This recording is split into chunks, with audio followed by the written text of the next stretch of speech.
All right. Hi, welcome back to another episode of Chill Film Discussion.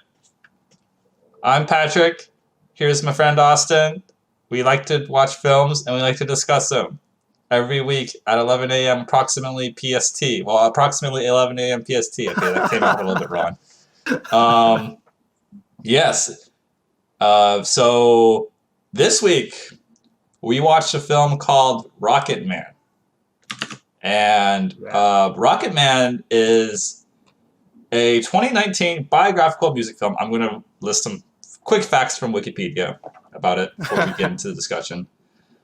It is based on the life of Elton John, of whom I did not know anything about other than the fact that he was British and he was a musician.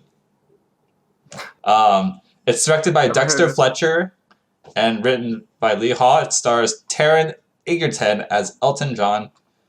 And other roles are Jamie Bell as Bernie Taupin, Richard Madden as John Reed, Bryce Dallas Howard as Sheila Island, who was John's mother. So yeah, it's basically a biographical musical film. I think I mentioned that before, but that's basically what we're discussing today. And yeah, I like this as a first thought for the movie. Okay, this is from a perspective of like not knowing anything about Elton John at all. By the end of it, I cared about his story. His story was pretty interesting. I think the movie was well executed in terms of like filmography and everything. And yeah, I enjoyed it. I mean, I think it took me a while to get into it just because I was like, like I said, I wasn't emotionally invested into the character until like maybe after like halfway through the movie. But yeah, overall it was a good movie. I suppose, in my opinion. How about you, Austin? What did you think about the movie? That was all right. Did you ever listen to any of his music before? No, I've never listened to any of his music before. I did not know anything about him. Like literally, the only thing I knew about him was that he was British, or I guess English to be more specific, and he was a musician. Yeah. Okay.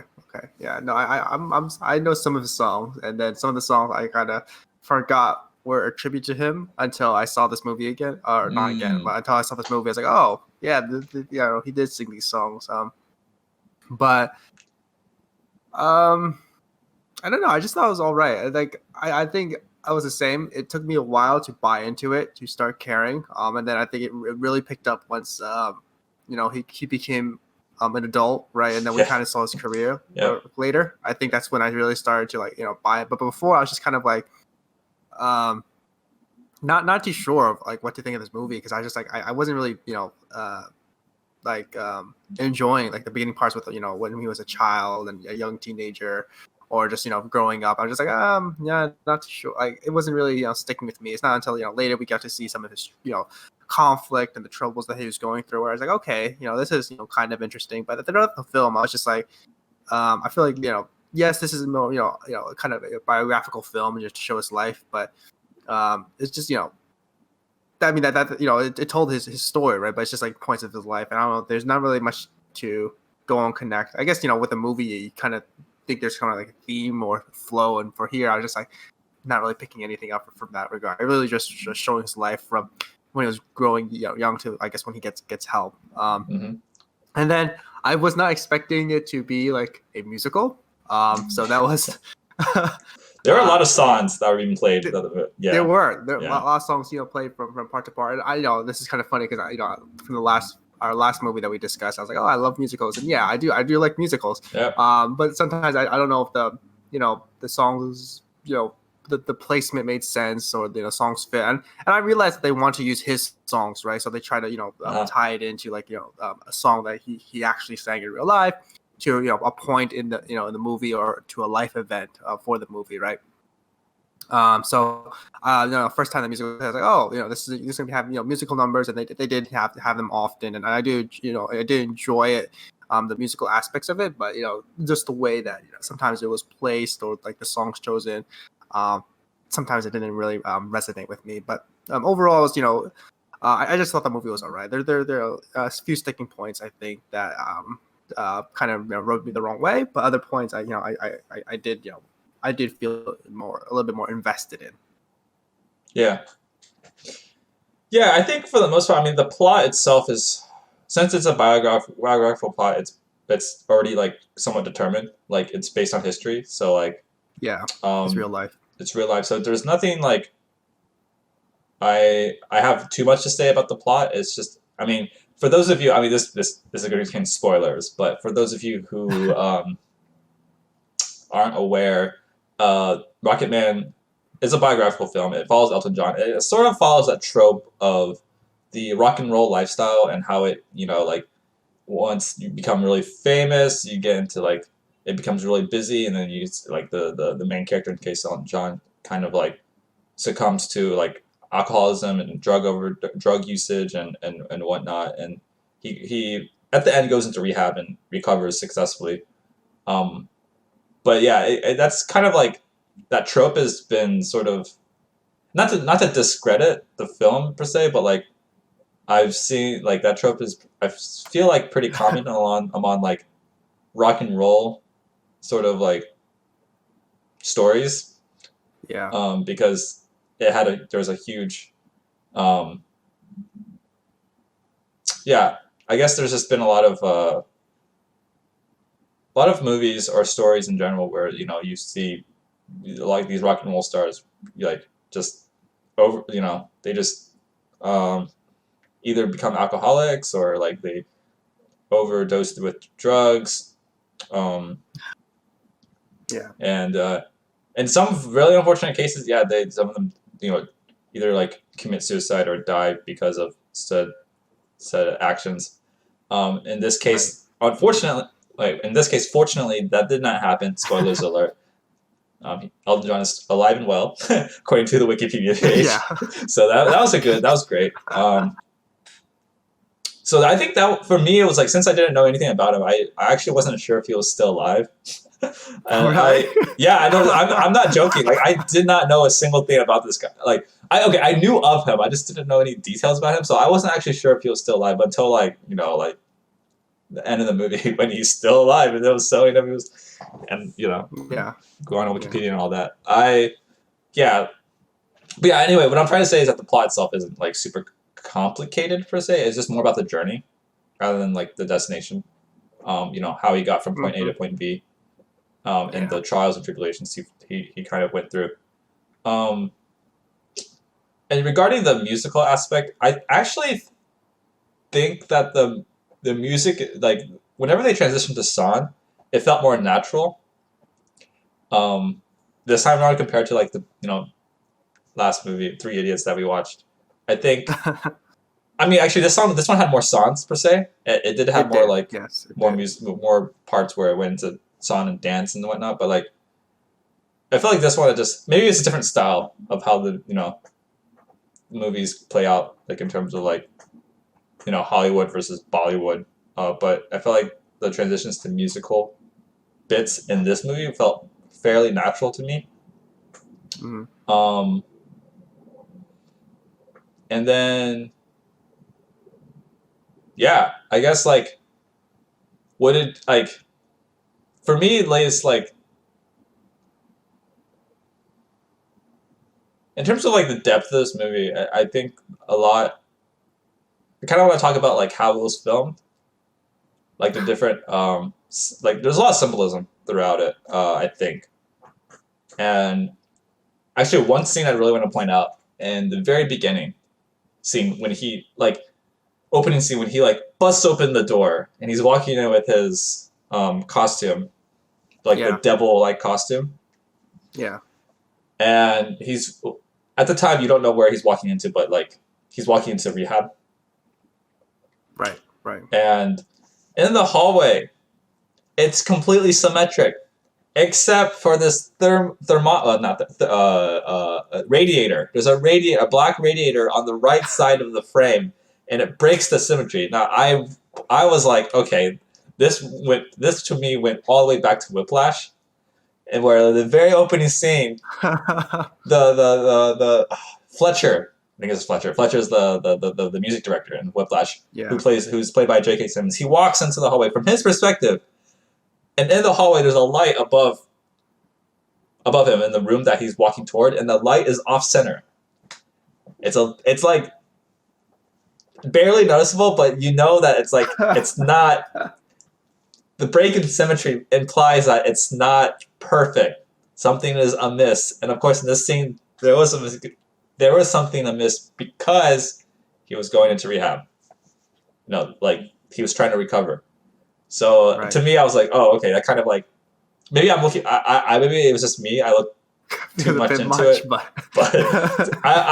it gave me deja vu because I was like, oh, this is like basically like very similar to the opening of Whiplash, and I really liked that opening scene.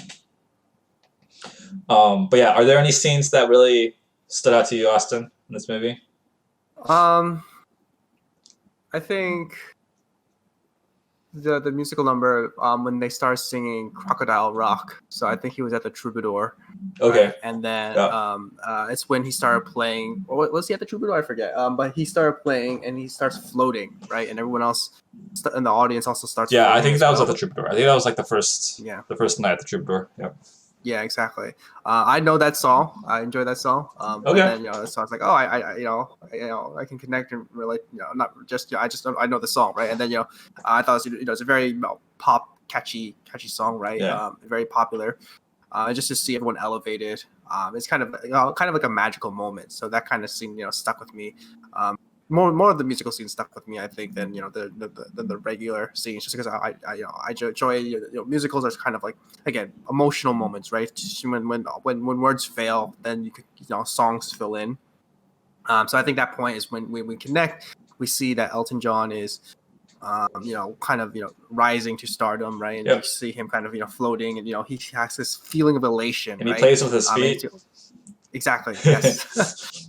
So he So yeah, this is I think that moment kind of stood out to me. Just also because it's kind of a fantasy moment too, because it's kind of weird, right? Because everyone's like floating and dreaming, right? It's all kind of unreal, and there's points in this movie where it's all has these kind of like different imaginative dreamlike moments, right? Throughout the movie, which is kind of threw me off, but at the same time they kind of rolls into this whole euphoria that Elton John is going through, right? As well as he's thinking that these parts kind of stand out, and they're supposed to be different, so they kind of stand out and catch your attention, and also kind of showcase what's going in his mind, kind of goes past like what is the reality around him to what he's seeing. So like when he's seeing his like child self when he's in the pool, or going into these dance numbers with all these people, like it's sometimes it has this kind of fantasy effect, like magical effect, I would say, that stands out just to break from reality and just show what's going on in his head. But yeah, that moment, I think when he starts floating, that's really a moment when I just like, oh, that's interesting. Yeah. It reminded me. I don't know if you've ever seen La La Land. I haven't actually. Okay, yeah. So La La Land's also another musical film. It was released like 2016, I believe, or something around that time, or 2017. And yeah, that sort of scene when you're talking about the whole like fantasies parts of it, where like people are floating. It reminded me of like La La Land, because La La Land's also a musical, and there are fantasy scenes. They're like very like euphoric scenes in that movie as well. So sort of just reminded me of that. Have you ever seen the movie Bohemian Rhapsody? No. But that one's about Queen. Okay, yeah. I didn't want to embarrass myself with my lack of knowledge. So it's a movie based on Freddie Mercury. It's actually another biographical film, right? Yeah. And actually I think the Bohemian Rhapsody came out before then. So yeah. It's kind of very similar that they both star, or they both revolve around a British rock star, right? Mm-hmm. Both are gay, right? But I think Bohemian Rhapsody was more drama. It did have music, right? It did have songs, but it was more of a drama and whatnot. And here, it had more of a musical elements, right? So they break it here, they break out to song, right? In Bohemian Rhapsody, it's more of like, you know, they go into song like when they're playing, like in a concert or stage. Yeah. So it was kind of, you know, interesting how, you know, two different takes of, you know, these kind of great, you know, legends of the scene, musical scene. But you know, Rocketman just did it, you know, a bit differently in terms of like they actually did it as like a musical number. It could have been like Elton John's Broadway play, right? His life on the Broadway, and then Yep. you know, these musical numbers dropped in. Yep. But Bohemian Rhapsody was more actually like a biographical film, like just showing how, you know, Freddie Mercury, you know, grew up, how he lived, and, you know, all the troubles. He also had troubles with, you know, alcoholism and all that, and you know, substance abuse. And then also goes into the relationships. But it was, you know, more of an actual like dramatic movie instead of this one, which is more, it has drama moments, but also, you know, told through musical numbers. Yeah. Okay. But this film, with its musical numbers, yeah. So Crocodile Rock was one that I really enjoyed. Was there anything that, you know, stood out to any other musical numbers that stood out to you? That would just say like that left an impression or that you really enjoyed, or I can't remember. I mean, the crocodile. Yeah, the one where he like started floating.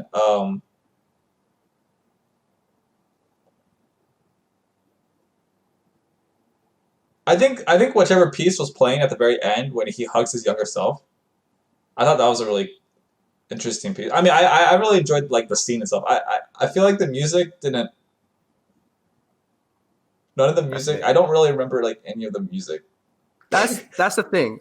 I mean, I'm not gonna fault you for that because I feel like that's the thing with I mean, I think, you know, these songs are great in terms of like, you know, listening individually, but then when you try to put them into musical numbers, right? It's you try to relate to this point in life. It's hard to connect, right? Because I feel like a lot of these songs, at least, you know, personally, don't really have meaning in terms of why they were there. Like, you know, a song, you know, when there's a musical number, right, it has, you know, you can feel the emotion, right? Or Yeah. like it kind of relates to that moment. Like, so if you're singing about you're down and depressed, right, the lyrics in the song will probably kind of reference that, right?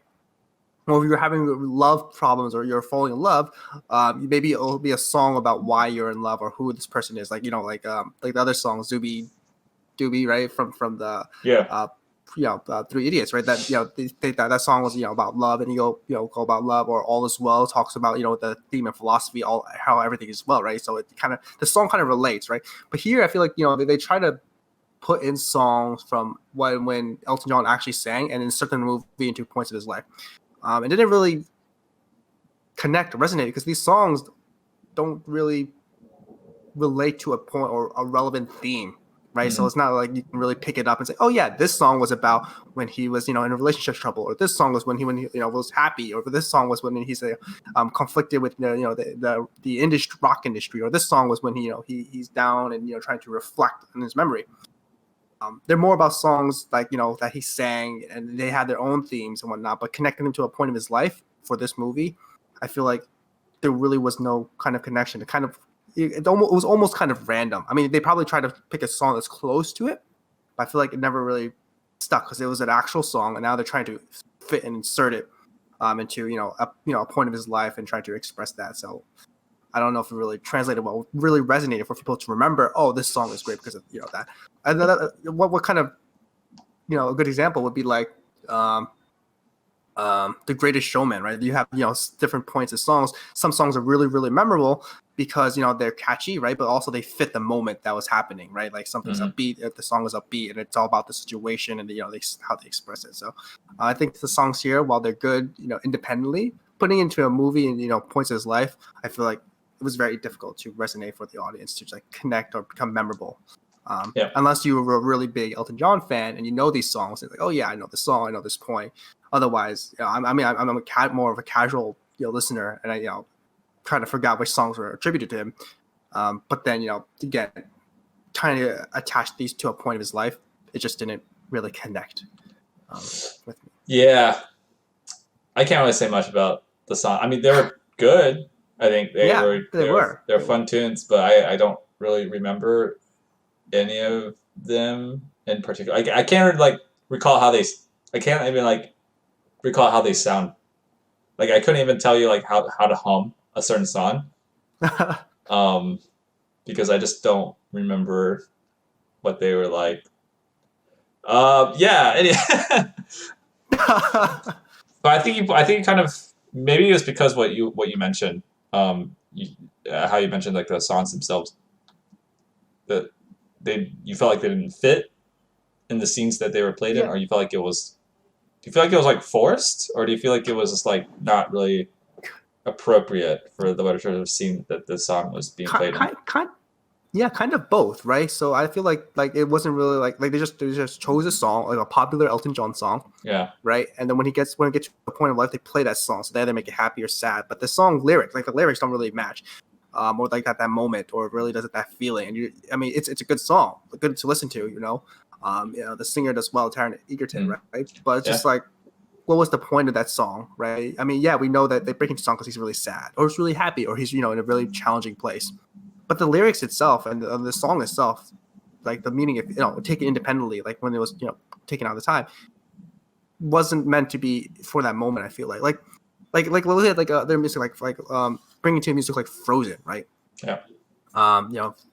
The song "Let It Go," right? Elsa sings "Let It Go" because she wants to break free, right? Break free with her responsibilities. And the song "Let It Go" is all about it. It has to let it go, Yeah. right? Nothing can hold me back, right? Cold doesn't bother me anymore. It has all these lyrics, and it's a very big emotional moment, right? But we understand where she's coming from, right? But a lot of these songs, I feel like in Rocketman, don't really express that. These lyrics, they're just songs that he has sang, and they're good. But then when you try to put into these life moments, right, they don't really fit there. Mm-hmm. Okay. And they don't, they're just like, oh, we have a popular Elton John song, we have a moment, we need to, mash them together, and they put these together. It never really resonates because it's that song needs to fit the emotional moment. So it doesn't really, connect to the viewer. I feel like, except like, musicals, they're supposed to do that, right? The musical number is supposed to be, an extension. Like when words cannot be said, you sing. Right, and then when you sing, it's about the emotional moment. People then can relate and connect and then remember it because it's like, oh, this is a emotional moment. But here, I feel like, oh, you kind of enjoy the song, but you don't connect it to the moment, or you just remember the moment, the visual, right? But you don't remember, maybe you don't remember the song because it didn't really connect or was kind of like an extension of like that emotional that makes sense. moment. Yeah, that makes sense. Yeah, that's a good point. I actually didn't think about that. I just remember like a lot of his songs that were being played they were just being played like when he was performing. So he would go on stage and then he would like perform a song and that song would play. Yeah, but I don't really remember But like when he when he was young, right? Remember when he was young and the whole family was there, right? Mhm. The father starts breaking out to song, then the mother starts singing as well, and the grandmother sings, and the little boy Reginald sings, right? Yeah. They're all singing a song, but I don't think that song kind of fits. Or when there was a time jump, right? When he was a kid. He went to the fence. He was at the bar, right? Yeah, like, he goes to the fence and then he was a becomes young older. boy, and then he starts singing, right? And then they go to the fair, right? Yeah, but the song was like, I don't remember what that song was, and like I didn't like. Oh, it was what was it? Saturday Night's All Right for Fighting. Yeah, right? Saturday night. It was a Saturday.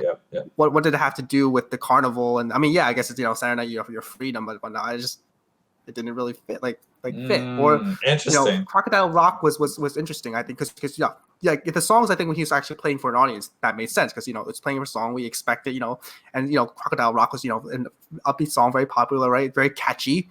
It's a very catchy song, and then when he plays, the all audience gets connected, they all flow, and that's a memorable moment for me. But also, I know Crocodile Rock. The other song I think was the song where he maybe after he gets all the drugs and whatnot, and he goes to like a concert, and they kind of show like a montage of him in different costumes. Remember there's cameras like spinning around him. I forget the song, but that was like a catchy moment too. But like when he's performing, I feel like it makes sense, right? But when the song goes into his like actual life or moment, it kind of like did not resonate or connect with me, or felt kind of random. Like another song moment was like when he OD'd, right, and then he's being taken to the hospital. Mm-hmm. That visually, like the dance scene was great, or or was memorable, but the song was just never connected, and yeah.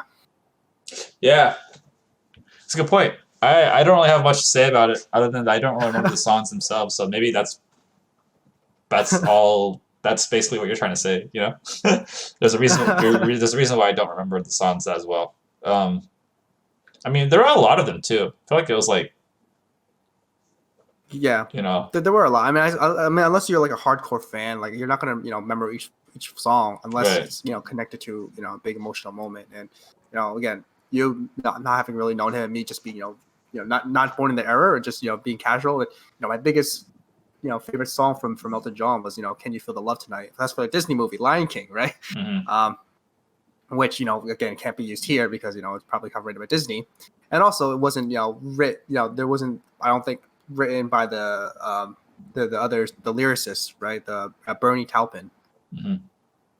So that, but yeah, I'm not too familiar. I know some of his songs. I've listened to some of Elton John's songs, but again, they don't don't I'm not a big fan in terms of like I don't even know all the songs, but I knew him once they sang it, and then I connected it with Elton John. But I just never had an emotional moment for me, or I wouldn't say he rank him as one of my favorite artists, but he is a good singer. Mm. Okay, going back to like the visual part, there's some parts I did want like that I thought were pretty interesting. So for instance, you know how he walks into the rehab as like a devil suit, but then Yeah, as the film progresses, like he's telling his story, right? But it's basically told in flashbacks because he's kind of recounting his past and the conversation in the little like circle. yeah, And I don't know if you noticed, but as he's recounting his past, the stripping costume is down. being stripped away one Yeah, piece at a time.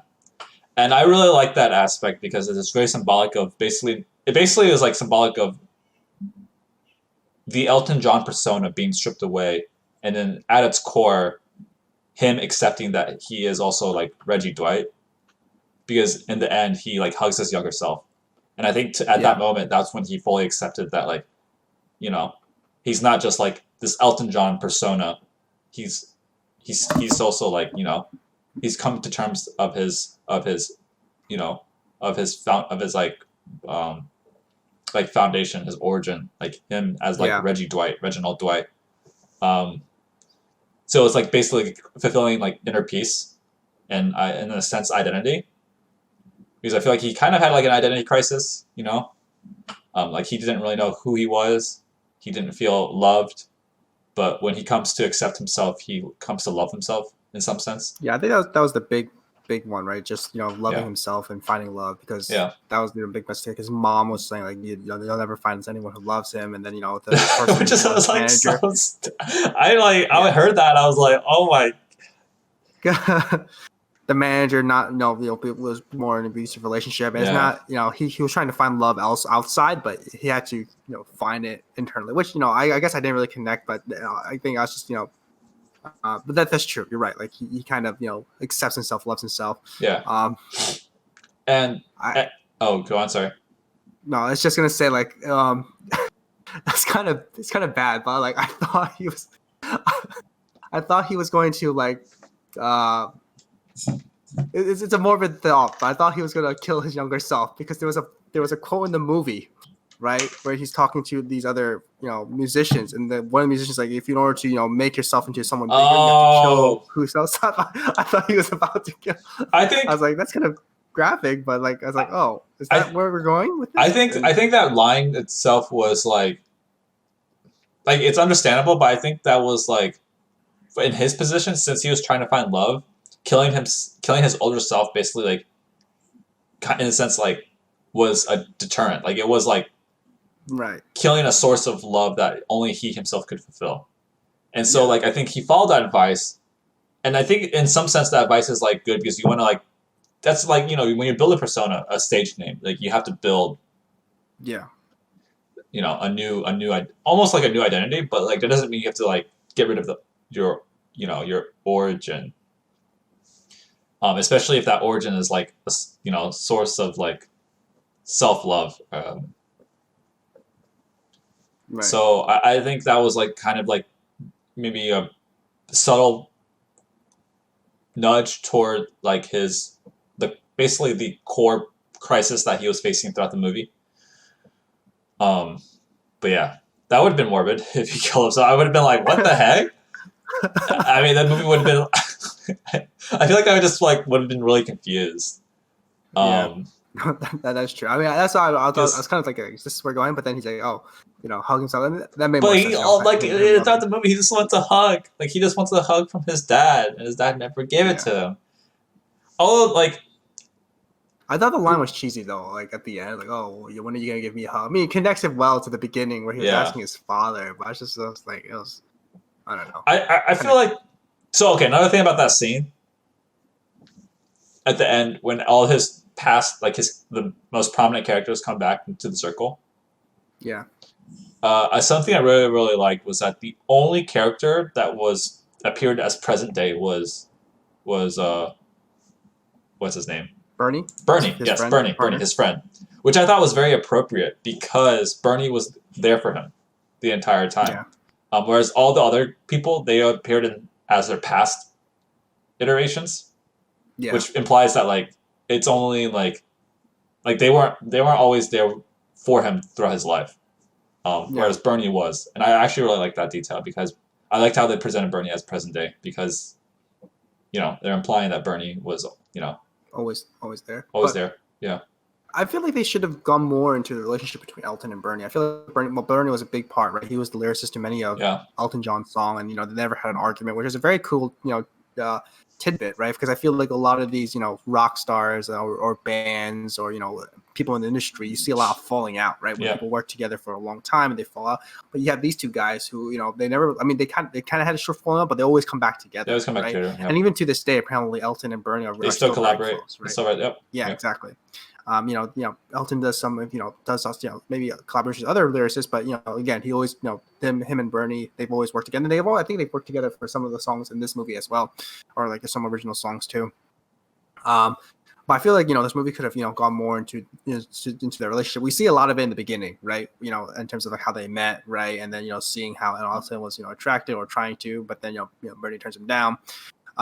Which shows in progression, and kind of shows sets the relationship, and you kind of the way that Elton and Bernie kind of because Bernie turned down or just wasn't there for him. They kind of that's how Elton spirals. But I feel like it could have been I feel like in the later portion of their life, maybe historically Bernie wasn't there, but I feel like it would have been better to have Bernie become more involved or just show him, because I feel like he was kind of forgotten. That movie it kind of all became about Elton John, which again, probably being biographical, probably maybe show parts of his life, but I think as a movie, it would have been nicer to see the the relationship, or to see how maybe Bernie was neglected, or Bernie just wasn't there, or how Elton was thinking about him, or things like that. But yeah, I think you're right. Like that ending scene, just that was a very interesting, smart choice, just to have him be present day, and then seeing them when he gets out of rehab, it was Bernie who's with them, or connects him with gives him back a song so he can start writing again and take off. But yeah, I think that was an interesting character choice that I never really connected with. But you're right, he was the only one who was in his modern day form. Yeah. Something I kind of wish I wanted to see. I kind of wanted to see more interactions between his younger self and his nan, like his I think his grandmother, like nanny. His grandmother. Yeah, grandmother. I out of everyone in his adolescent period, I think his grandmother was the most loving and most accepting of him. Yeah. And to me, it felt like when he said he was never loved, I feel like his grandmother. I mean, maybe he, maybe he didn't feel it. Or he didn't feel it, but appreciate it, right? His grandmother kind of just like never really appeared. I mean, I guess it's implied that she passed away from age or whatever, when he got older. But I kind of wanted to. It would have been more heartfelt if like you had seen if there was a scene where like she passed away, and then you can like tell he like broke down from that, because she might have been like the only one. It, right. Yeah, she might have been the only one who actually like truly cared for him. Yeah. Yeah. I think that's kind of scene would have been pretty important, because I feel like the sense that I got from the beginning was that like his grandmother was the most loving most accepting. Like he would take him to the lessons, give him money, and like kind of encourage him to play piano and get lessons and whatnot. His dad ignored him. His mom kind of yeah, I mean his mom was also I think they both parents were kind of neglectful, right? They were neglectful. His mom was a little bit more encouraging toward involved. the piano, but like she also like cheated on her dad or his dad, and then like his dad was completely neglectful. So they were both kind of like not the greatest parents. But his grandmother seemed really like a kind soul, and I kind of wish there was more interaction with that, because when he says that like he didn't feel like anyone loved him, to me I was like, man, I don't know, his grandmother seemed all right. I I don't know. I mean, not to like discredit his his issues or his the problems that he's facing. It's just like kind of maybe it would have made more sense to the viewer if like there was a scene where he was at his grandmother's funeral and he like broke down, and as an audience you realize that like maybe grandmother was the only one who kind of like loved him for who he was growing up.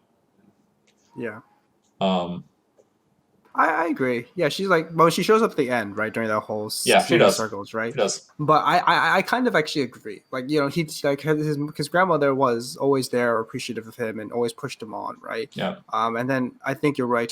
If a scene, I don't know, maybe in real life he didn't like, but I think you're right. Like for a dramatic moment, it would have been so much better to show that reaction, right, to his grandmother's passing, going to the funeral, just hearing news and reflecting upon it, his relationship with his grandmother. Just because, you're right. Like his grandmother was probably like at least one of his early youngest forces who pushed him onto this path, and who really supported and was kind of like his fan and just from the beginning, and always gave him what he needed. At least a little bit of a reprieve from his neglectful parents. So I think you're right that focusing more on that relationship with the grandmother or just reflecting upon it would have been a good point to have in this kind of biographical film. Yeah. What did you think about the character of the band manager, the John Reed? Oh yeah, well, my first thought was, have you ever seen Game of Thrones? I have not, but I know he is in it. Yes. So that was the first thought. I was like, oh wow, it's the guy from Game of Thrones. I think, he's pretty. I think from the perspective of Elton, I mean, since you only see it from his perspective, it's pretty slimy. Like maybe there was some appreciation in the beginning, like there was some love there, but like I think for the most part, my impression is that he kind of just took advantage of his wealth and got his 20%, and then after, like maybe it could have worked, but like I don't know, he was kind of like doing favors to other guys, and cheating on him, and I was like, this dude's just in it for the money. Like, it doesn't seem like he really cares about Elton at all. But like I said, that's only from from Elton's perspective, and not to say that like there's always two coins to every story, but like from at least Elton's perspective, it doesn't seem like he's a great guy. Pretty slimy. Not a good guy. I am kind of I was actually really like surprised that he kept him on as a band manager after the relationship. They there's going to be a contract involved, right? Yeah, okay, there's business, right. But that just I feel like that just made it worse. Just made it is really bad. I think honestly that guy was like the catalyst toward his mental state deteriorating, and his definitely substance he kind of abuse. Pushed him on too. Like after every time there's an episode, he pushed John to play at another. Yeah, he always like never like didn't see him as like a human being. Kind of just saw him as like a prop. Yeah, which is like dumb. I mean, this character, the manager character, right? He kind of first of all, it shows was there to show the element that how the homosexuality aspect of it, right? Just how Elton John was gay, right? Kind of Yep. emphasize that relationship, right? So that's what his part of his role in the movie, Yep. but also I think also showing how his role as the band manager and part kind of like representative of the business kind of drove Elton into this kind of spiral downwards, like just to take drugs to kind of feel loved, because he was not loved anymore, because he couldn't find what he needed. And just this character definitely was the antagonist, right? In terms of first gaining his trust and then kind of abusing it later on, right? Yeah. So I think as you say, he's like a slimy character, and also I wonder if it's also kind of like maybe prop choice, right? This guy was always in a suit, right? Kind of like stuffy, and while Alton is always in these flamboyant suits, right? Well, he that's the stage persona as well. But there's this contrast between how the costume design and dress, right? Yeah. There's like a symbolism, like this guy's like always serious, right? Down not I want to say down to earth, but more like kind of restraining, right? Business like, and just like cold, right? Not caring, right? All about the money. Yeah. That kind of affected John, and just I think that's how they portray the character. Well, I mean, there was a moment of passion right beforehand, right, but afterwards it's just like, again, it was just all him in business and whatnot. He was always seen in this suit, and I think that kind of just was symbolism and reflection of just like who he was and what he represented. Yep. In Elton John's life, just being this very strict character, uncaring character. So I think he's definitely the antagonist, and did help move things along, just having that kind of conflicting force in Elton's life, right? And it was kind of throughout the whole film he was there as who always pushed him, or you can kind of feel his influence, right? Throughout the film. And I think his character also it's interesting. He was actually also the manager of Queen at one point in time as well. Wait, interesting. Yeah, so he was actually featured in that movie too. But played by a different character. But that's kind of the fun tidbit. Like, was he manager of Queen before or after Elton John, or during? It might have. I'm not too sure, because he was a manager of Queen, I believe. Let me take a look at Wikipedia. He was a manager of Queen in the 1970s. Okay. And maybe did like both times. Yeah, trying to take a look at it. Interesting. I didn't realize. John Reed? Yeah. Yeah. From 1975 to 1978, he was the manager of Queen. Yeah, I don't know. Wait. Oh, he's portrayed by Aidan Gillen? Okay, he's also from Game of Thrones. Interesting. Okay. That's funny. Game of Thrones characters portrayed both, though. In both movies. Oh man, I don't know how he's portrayed in Queen. But at least, man, yeah. Definitely did not portray him well in Rocketman. So, yeah. Let's see.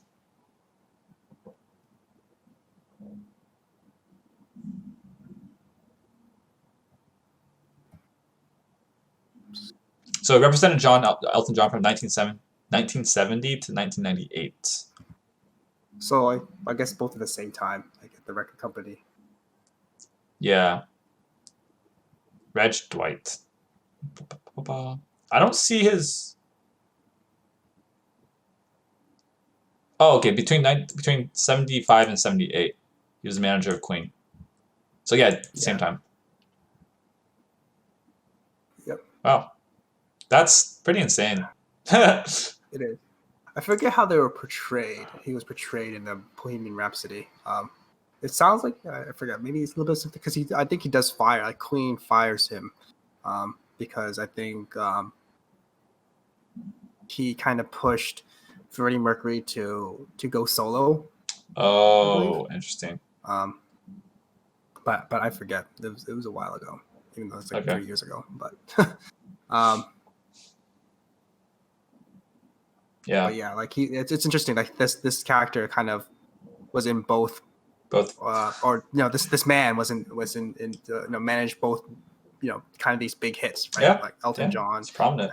and Bohemian and Queen. So, and they played in both movies. So here he was like really prominent, right? As being Yeah. the lover, and then the manager, and then the ex lover, who was kind of again he was pretty much the antagonist, I would say, of this film, in terms of like being a force that drove Alton to kind of this negative spiral, and kind of being very controlling, right?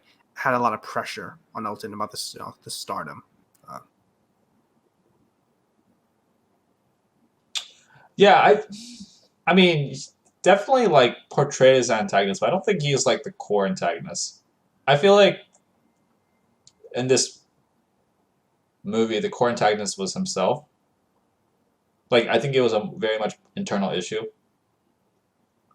I don't, because ultimately the climax of the movie isn't like That's true. He's not absolving the relationship his between right, him and the right, manager. It's basically between him and himself, or his younger self, right. which is like between Elton John and Reg Dwight.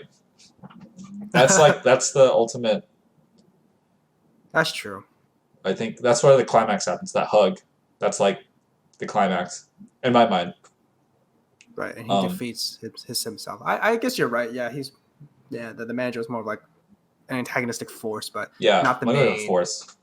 Not the main one who Elton John had to defeat, right, or fight against, or overcome. Overcome. Yeah. Right, because we never really see the breakaway of that relationship, like the bandman, like how they if he he would have, like if he was someone to kind of defeat, right? We never really see that part, right? Like him like breaking off, firing him, taking him to court. We don't see that aspect at all. Yeah. So I actually you're right. I think you're right. Like it was more of himself as someone to fight against, instead of a singular being. Mm-hmm.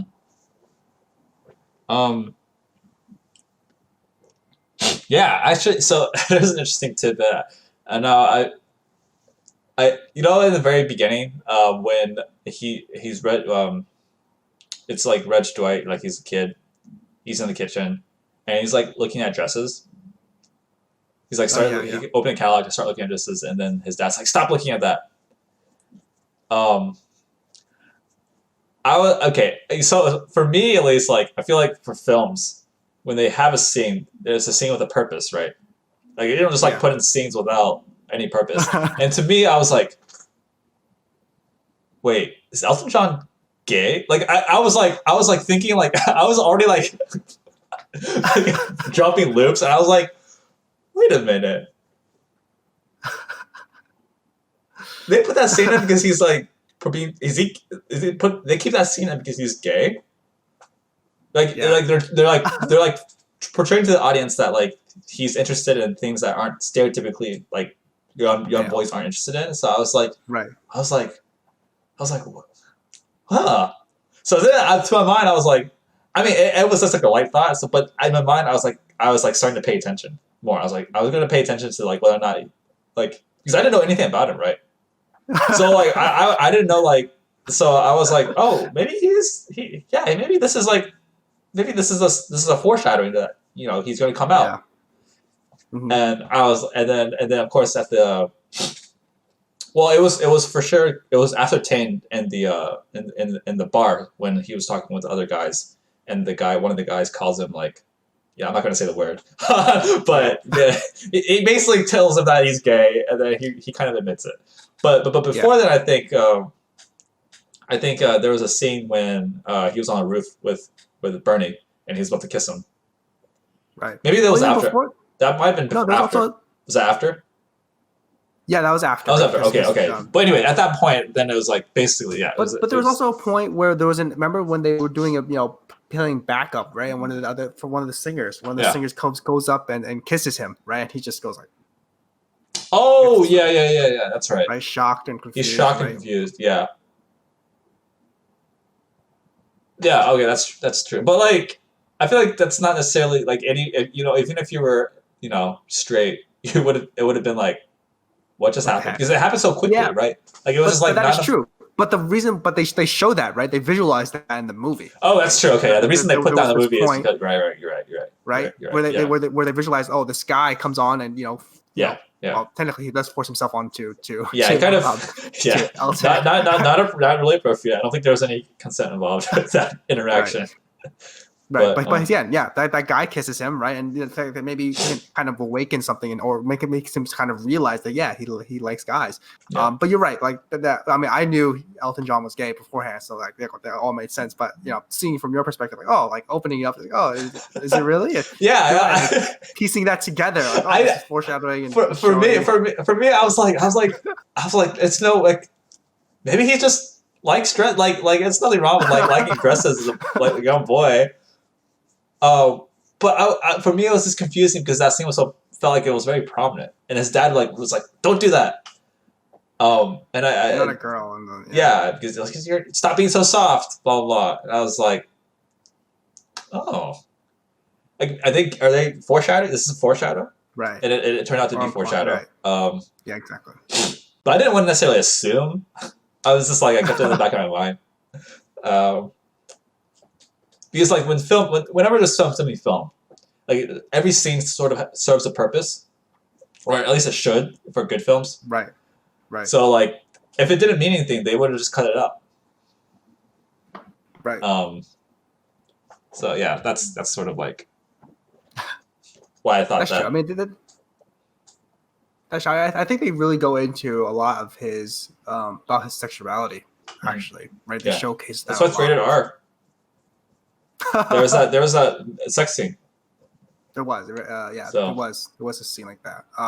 But I feel like that was a very prominent aspect, right, in terms of like showing like not finding himself, right, because I think he kind of established early on, and he kind of like I am, like he kind of tells Bernie at the beginning, right, like maybe I am, like do you have a problem with that? And Bernie was just like, no, it's okay, not with me, but maybe your wife. Wait, was it your? Or your fiance? No, it was the girlfriend. Yeah. The landlady. He was going to get married to her. The landlady. The landlady. They were going to get married? Yeah, I think they were going to be married. Was that in the movie? I believe so. Let me see the. Maybe I just missed that part. I didn't realize it. I thought they were just in a relationship, but. Oh, maybe no. Maybe in the movie it was a relationship, but in real life, I believe they were about to get married. Oh, okay. Also, another thing that a little bit confusing was that he got married to a woman. He did. Yes. In the middle of his identity crisis, and I was like, "This is not going to work. This is not going to work out. There's no way this is going to work out well." Of course, they divorced, which I mean, I'm not surprised at all. But like, I was confused. I mean, I think for me it was like, oh, maybe he's just following his manager's advice to kind of like hide it, right? Date a woman and just be like, don't reveal your homosexuality. I don't know. It just I remember him saying that, and then it was like well after that scene when he's like married woman. This was after they broke off. Like he and the manager kind of broke their relationship. Like they separated in terms of their personal relationship or their romantic relationship. Yeah. And then he like goes and he marries a woman, and that happened in real life. I mean, I saw on Wikipedia, but like for me at least in the film, it just felt like an aside. It just felt like oh, it was there because it was historically accurate. Yeah, it kind of I feel I mean it was real, but again you're right. It did kind of feel weird because he just. I mean, it looks like the guy kind of have a connection, but they only had like one talking scene together, and after that, and after that, it's like, I'm sorry. And then the next scene was just them like breaking off. So it was literally like they had a wedding, and then the next scene was like divorce. And I was like, what? I don't know. I just felt like they kind of just like, and that's kind of like hit a point in his life. Like they just show that, and yes, it was historically accurate, but I don't know what the reason. Yeah, I don't know the reason. Part of his spiral, right? Just like maybe he. I don't. It didn't look like he got. It didn't look like he was doing it for out of like out of desperation or out of like necessity, right? He kind of like, oh, it seemed like he made a connection with her because and then they broke it off. She had a song. She like started singing with him in the studio. Yeah. Yeah. Oh, that's true. That's right. That's how they connected. And then the next thing it was like they're married, and the next thing they divorced. And I was like, they divorced. What? Wait, what? Yeah, and I the divorce I think was a little bit more messy, right? I think apparently, according to Wikipedia, right, she tried to commit suicide during the honeymoon. Right? What? After he told her, right? I see, and I think that was kind of reflected in the movie because there was like a depressing scene between him and I think was the mother, I forget. Just like how the how the marriage ended, pretty badly or whatever. Like poor thing, but then I don't think that was actually like referenced. And right? he does acknowledge. I think he does acknowledge the harm that he did to her because like in the circle he was like, oh, she was a great woman, she was a good person, like she deserved better or something like that. Like he mentioned that. Yeah, but it was again a very like touch and go kind of. Yeah, it felt they touched it and. They don't really reference that relationship. I think that relationship could have been a big kind of like maybe a turning point for him, but again, they just touch and go and. Yeah, I feel like it would have been a lot more impactful if he was in a really tight spot, like he was desperate, like he was just like, like I really want to find love, and then like there's this woman who's like they have emotional connection because of the songs and whatnot, and then it sort of shows more scenes of how like they're able to like emotionally connect, but like when it comes down to the romantic part, like they could have showed some scenes of like like maybe some really like some sexual activity perhaps to symbolize the romantic part, but like you could tell from John's perspective that it's like not going to work, like he's just not into it at all, and then the woman's like she's like crying or something, like it's like I feel like if they were going to add that aspect into the film, they needed to like flesh it out more, like the emotional aspect. I think it would have been better to delve into that relationship. Delve into the relationship at least that point in time and just see how those two characters would have interacted, how it would have ended. Would have definitely showing how it ended, right? Instead of just ended. It glossed over. Yeah, because it just ended. So and it's like, why is this even here? I mean, of course, it's historically accurate. So like, there's always that part, but like, I just didn't feel like it had any. At least for me, it didn't. I feel like it didn't have any significance to add. They could have just not had it. Like if this movie didn't even mention her at all, like those scenes that like. Every scene that was involved with her, like if it wasn't even mentioned, it was portrayed. Like I feel like it wouldn't have detracted from this movie at all. Like there would have been. I mean, this it kind of goes into the whole theme of like finding love and whatnot, or like trying to find someone to love him. But I don't think it was just portrayed well, in that regard. I feel like, and that's why I feel like a lot of this points of this movie, right? Was a lot of touch and go, right? It's kind of like they had like a timeline. I mean, this is a biographical film. It doesn't have to have a theme, right? But it kind of showed his whole life, and it started from when he's beginning to his love of piano, all the way to when he gets into rehab and whatnot, right? Yeah. Or after he gets stardom and he goes touching point. I feel like, at least in other biographical films, they go to a certain time period. Maybe they show the beginning, right, to show how the interest starts, but then it kind of fast forwards to a time period or challenge that they have to overcome. And here I feel like it's kind of like a more broader timeline. They just go touch and go into different aspects of his life, and there is like kind of there's an overarching theme to this movie. But it's self-love. That's what it is. But I feel like it wasn't really. At least for me, I wasn't really understanding that. It's not until near the end where he kind of loves himself. It's like, okay, he's trying to get that there. Mm-hmm. But a lot of times, just showing his success and his failures. But you're right, there is like that whole overarching of self love or trying to find love, trying to find love, and realizing that it's like comes from the self. It like has to come from him first. If like Bernie said in one of his dinners, like you can't, like no one's gonna love you if you don't love yourself. Basically, that was the big point. Like he mentioned that. I think Bernie was the one who mentioned that to him. He did. as advice. And then eventually when Elton John goes to rehab and hugs his younger self, symbolizes that he has found his self-love, he's loved himself, or he's come to like appreciate himself for who he is. That's where like the real recovery begins. Yeah. Yeah. That's true. Yep. So I think that's, I mean, for me, I think that's the overall theme. I think actually for a lot of biography, like if there's a biography of a prominent figure in history where like, it's basically just telling their story. I actually feel like there is usually a theme because usually there's some conflict, right? Whether or not that be like outer or inner, and usually like as an audience you can learn something from this character. That's and true. That's where that theme of portrays. In this case, it is self-love or the theme of love. In other cases, it could be like, I'm trying to think of other biographies, but like it could be something more like, like for instance in Marshall, that was kind of like a biography, right? Almost. Like yeah. And that was against the system, at the time. Right. So, yeah, like. Yeah, but that also focused on one specific case, right? Yeah, just focus on one specific case. Not really like throughout his life, but yeah. Yeah. And then I think in Bohemian Rhapsody, actually, I think that was also kind of like a more prominent, like not prominent, but again, it's kind of the same style in terms of like going like different points of his life. There was an overarching theme, I feel like, but you're right. There usually is something a message that is being told, right? Yeah. And that's what the movie is, right? Like trying to communicate something to its audience.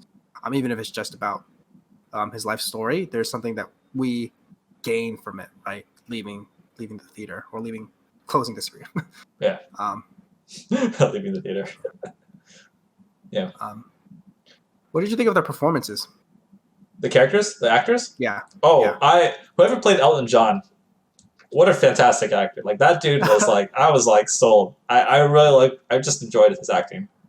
He was a really, he was really good. I agree.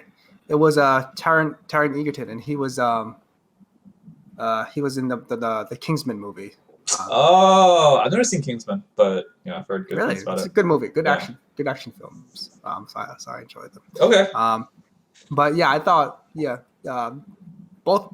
All the acting was pretty. Whoever played, Taron Egerton, I thought was really good. Portrayed John Austin pretty well. Like his flamboyant lifestyle and just as being kind of this kind of extravagant character, right? Yeah. Who's kind of like kind of too big for the screen in terms of like being this flashy and being this big pop star. Right? Yep. I think it was sold pretty well. I feel like in terms of this singing though, like he has a good voice, no doubt about it. Yeah. But I feel like it wasn't as strong. Like at least the original versions. I actually like the like some of the original version that Elton John sings a lot better. I mean, Taron Egerton has a good voice, which I did not expect. Didn't know he sang. Yeah. So this is it was really good, but I just like a lot of the original Elton John. Really digging into the musical aspect of this film. Yeah, I mean, I do like musicals, right? So like, yeah, it's true. I'm gonna attach myself and take a look into those a lot. So that makes sense. That makes sense. And this movie is big portion of it is music, right? So like, I'm gonna break down, but I felt like his acting was pretty good and his singing was pretty good. Yeah. I did not like the father's acting, at least at the beginning, right? I just felt like it kind of felt weird, but then it kind of. Maybe that's right because he's kind of cold and emotional, right? It was kind of disconnected from the family, but I just display affection. Yeah, exactly. It kind of felt weird to me, but later on when he's affectionate to his kids, I was like, oh, that was a picture. I thought that was more of the actor's element. Like it kind of, at least that portion kind of, I appreciated it more, the acting more a bit there. And then the child actor, that kind of, I did not enjoy that too much. I would say. I just I didn't think it was that. I mean, kid did all right, but I didn't like it too much. So, no, child acting is hard. It's hard to find. It is. Yeah, definitely is, right? Because you're young and don't have experience, right? Yeah, I think I mean, for the most part, everyone did all right. For me, it was just like the standout performances. What's his name? Taron Egerton. Taron Egerton. Yeah. Um, yeah, he did a phenomenal job, in my opinion. So I was definitely I meant sold for his to say acting. his name, though. Um, but yeah, I think for the most part, I don't really have anything else to say about this film. Um, I think we discussed like everything I wanted to discuss. Like there's certain scenes I really liked, certain scenes that I thought didn't really make sense as much, and then also the theme, um, and like the climax of the movie. Yeah. Yeah. How is there anything else that you think you wanted to talk about in terms of like certain scenes, certain parts? I know you really focus on the musical part of it, and yeah. Um,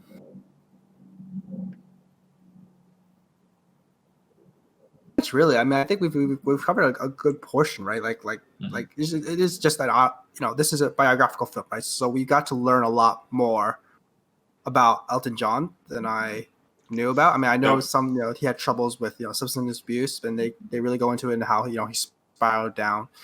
They kind of connected that with the theme of him trying to find love, and then also just showing how who he is, right?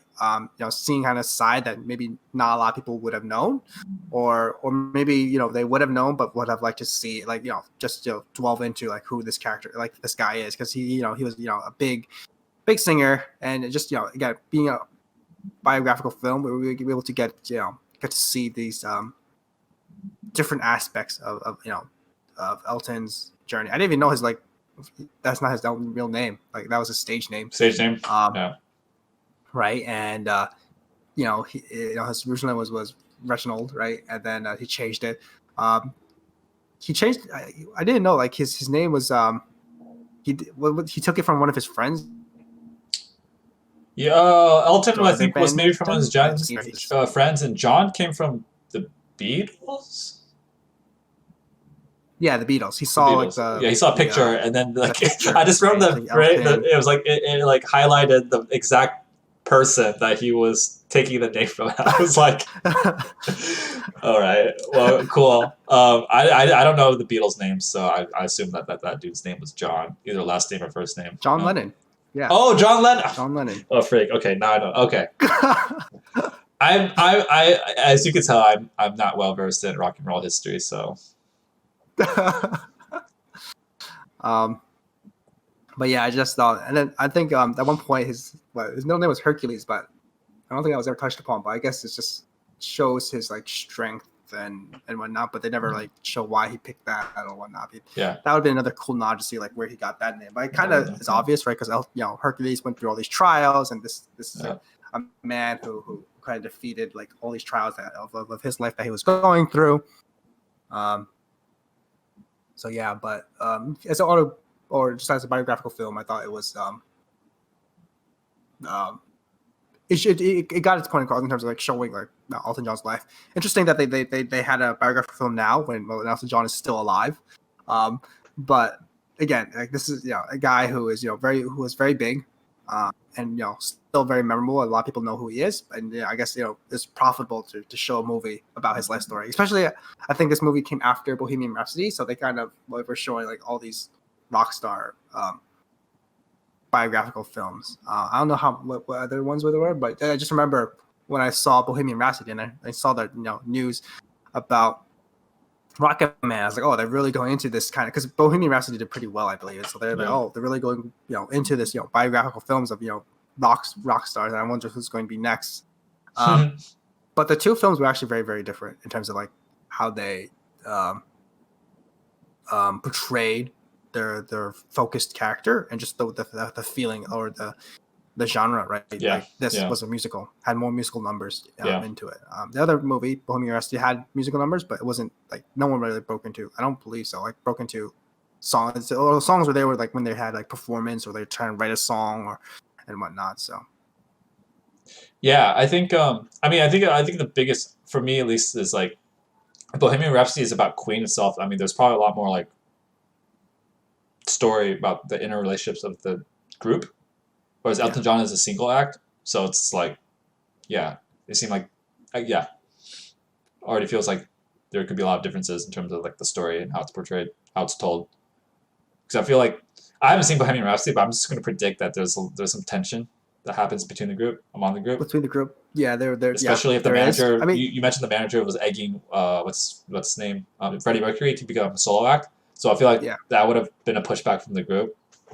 Yeah. That's just, I don't know. Yeah, but the movie was also focused more on Freddie Mercury, and then and then also, I mean, it's in the name. Not that I remember, it's the name, right? How they created the song Bohemian Rhapsody, right? The biggest, pretty much memorable song. Okay. I mean, we know a lot of songs from Queen, but that was the song I think that the movie was focused on. Okay. How they made that song. I see. Or how they kind of came to be. Yeah. I think also with Rocketman, like I saw on the Wikipedia that it was basically released during. So Elton John's on his farewell tour, like 3 years farewell tour. It started in 2018. I don't know. Yeah, I don't think he's touring right now because of the pandemic, but it basically, this is his like farewell, like last kind of performance, and the movie was released during this tour, so it's like. Kind of came hand in hand, right? Yeah, it comes hand in hand. Marketing for it.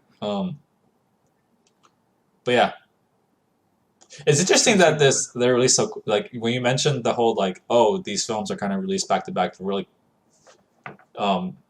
they're in the same genre, the musical biography genre, and they released around the same time. It reminds me of the time, like I don't know if you remember, but 2014, 2015, even 2013, there were these like really prominent space sci-fi movies that were released, like Jupiter Ascending or Gravity. Oh yeah. I think it was Gravity, and then it was like Interstellar, and then it was The Martian.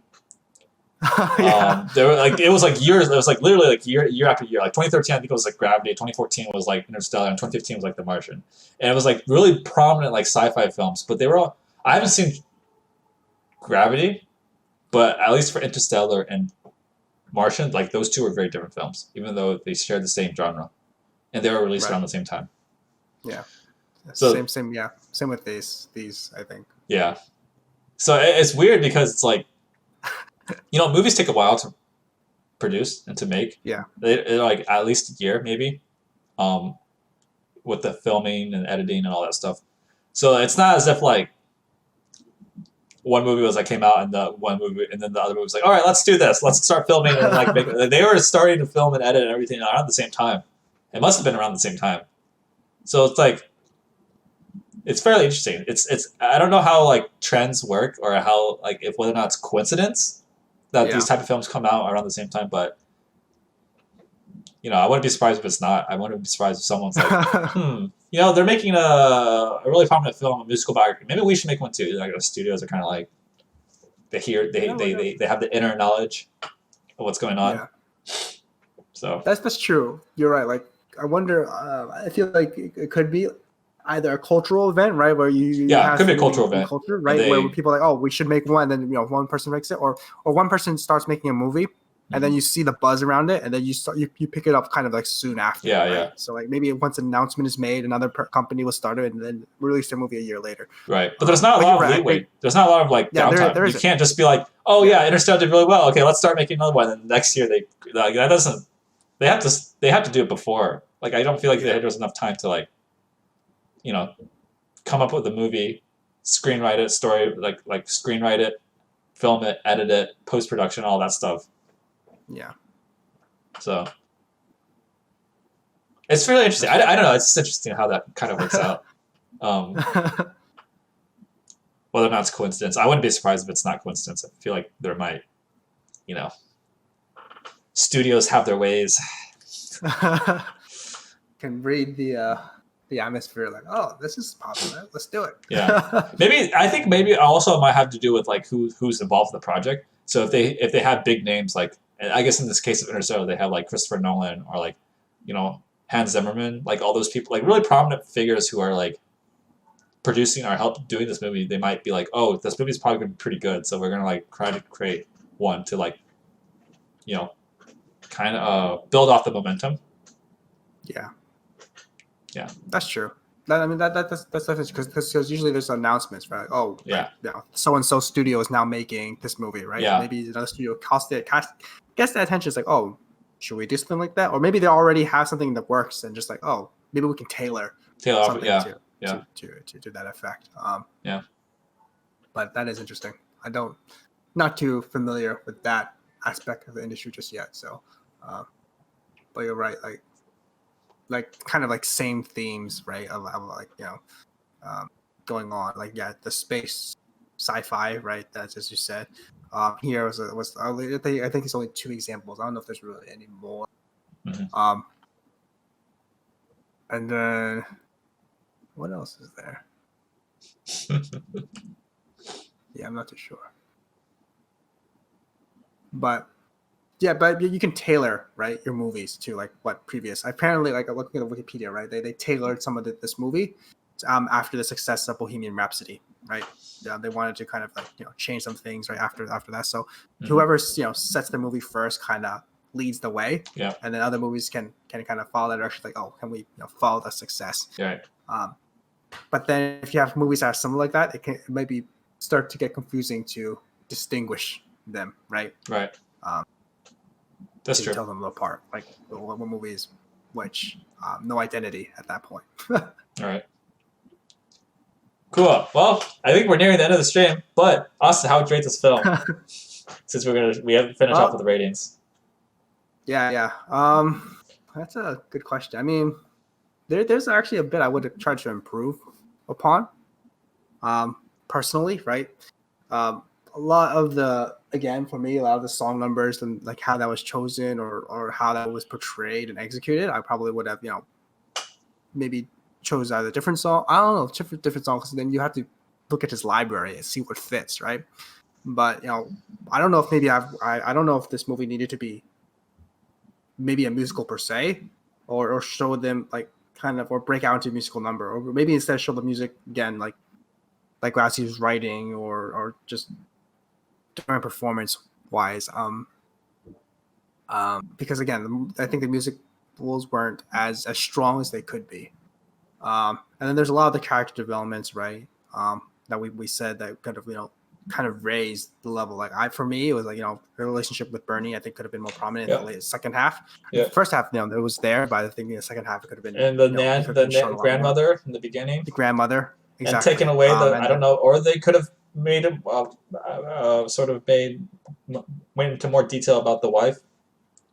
And divorce. Right, exactly. That relationship, right? Exactly. So having that, just the character relationship, I think it could have been done a little bit more. Some of the fantasy magical elements, I think that could have stayed and fit because it kind of shows like his kind of I don't know about just drug induced state, but kind of his break from reality and seeing these other things, and it kind of fits with the musical aspects of it. So overall.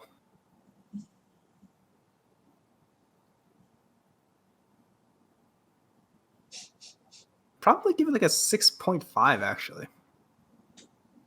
Yeah, I mean, it was a good movie, right? But I just felt like there's a lot I could see where things could have, I think elevated this movie a lot more. I mean, sometimes it just felt like a little bit weird, and I think seeing his, this overarching theme of like self-love, I think that was nice, but just the songs never really expressed that. I just never really picked that up until like really much till the end when I was watching it. So maybe 7. I don't know. 6.5, 7. I gotta. Would you recommend this film to anyone? If it's a yes, then you do 7. If it's no, it's 6.5. Yeah, I don't know if I would recommend like if you ask me, if someone asked me, oh, should I watch this film? I'll be just like. If you like Elton John, yeah. Yeah, if you feel like Elton John, yeah, definitely watch this. Yeah, I guess if you appreciate it, but then like for like a general audience member, like if a friend just asked me like what movie should I watch, I'm not gonna say Rocketman. I guess it's 6.5. Right.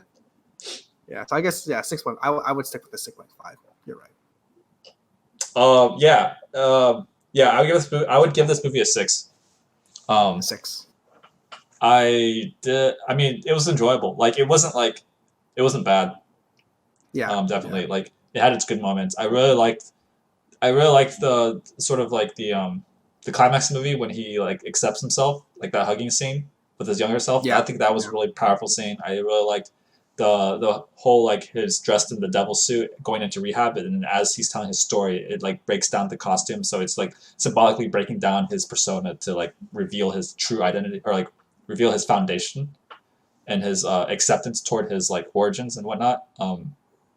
Elton John loving Reg Dwight, all that stuff. Mhm. I really like that part, and that's what elevates it past average for me.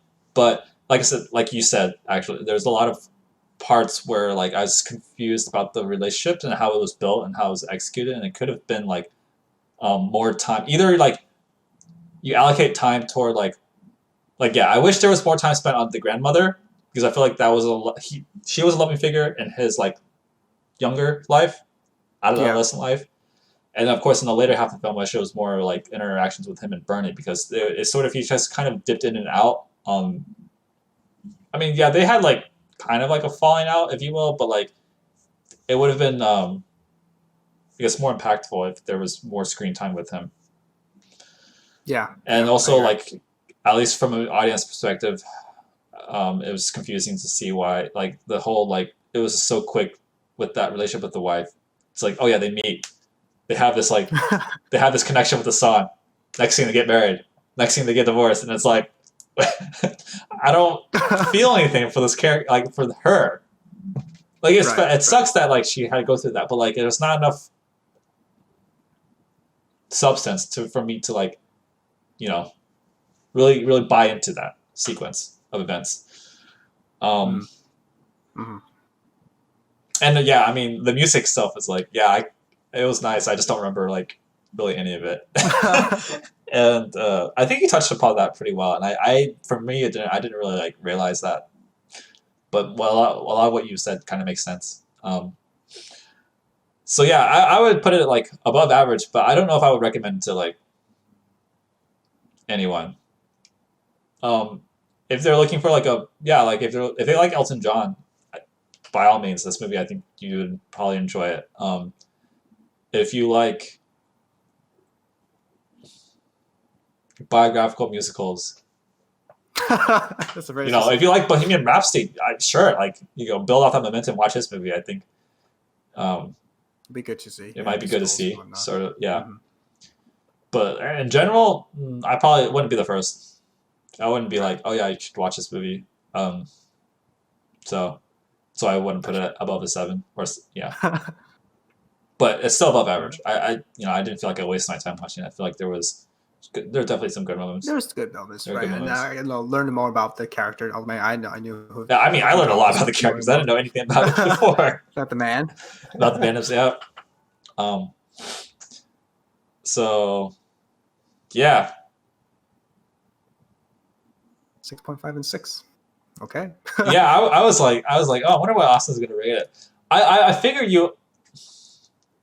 Yeah. When you started The drama. talking about like the musical part and the parts that you didn't like about it, I was like, oh, he's probably not gonna rate it as high as I thought he was going to. I thought you were gonna rate it higher because it was a musical. So I was like, oh, he likes musicals. So I do like um, musicals, but it have to be done well. yeah.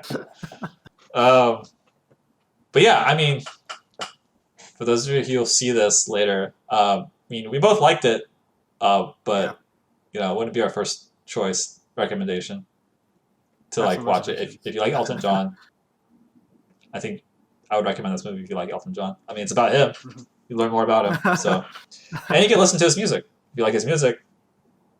Yeah. But yeah, Absolutely. that's probably going to end it for this stream. In terms of the next movie we're going to watch, for now, it's there's a there's a greater than 50% possibility that we will watch Minari, Ooh. which was recently released, Yeah. and yeah, it's a pretty for my been recommended by I recommend to watch it by multiple people. So Yeah. yeah, um, I'll update the schedule on the Twitch, but for now, that's what we're planning to watch. It might change.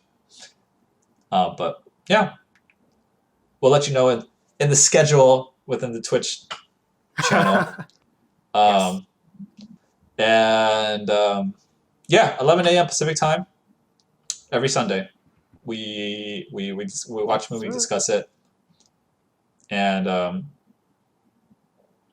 yeah, I think that's about it. If you ever want to like join in chat, say hi, recommend a movie to us, we'll gladly take recommendations and we'll watch them. So don't be Yeah. afraid to interact with us. Anyway, yeah, that's about it. I hope whenever you watch this, you have a wonderful day, and we will see you next time. Bye. Peace.